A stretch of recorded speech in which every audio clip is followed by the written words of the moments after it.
কোনো ব্যক্তি বা রাজনৈতিক দলের নেতার নামে নয়। নির্মাণাধীন পদ্মা সেতুর নামকরণ করা হবে পদ্মা নদীর নামেই।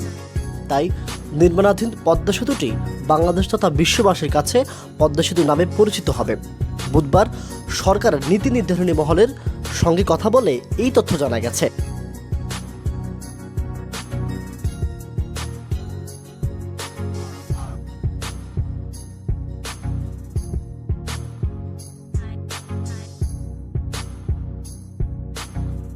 জানা গেছে, দেশের বৃহৎ অবকাঠামো পদ্মা সেতুর নাম কী হবে তা নিয়ে নানা মহলে চলছে আলোচনা।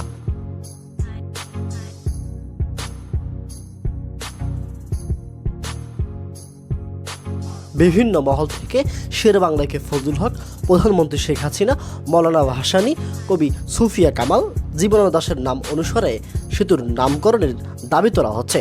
তবে সরকার কোনো ব্যক্তির নামে এই সেতুর নাম না রাখার সিদ্ধান্ত নিয়েছে।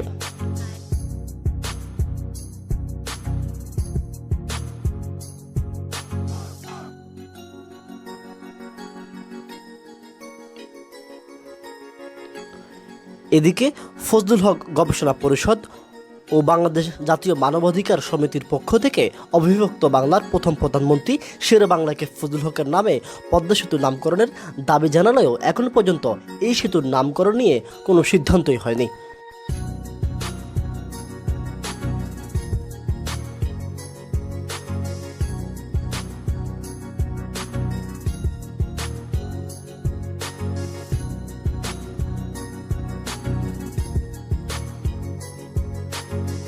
এই প্রসঙ্গে সড়ক পরিবহন ও সেতুমন্ত্রী ওবায়দুল কাদের আগে জানিয়েছেন, পদ্মা সেতুর নাম নদীর নাম অনুসারে পদ্মা সেতু থাকছে।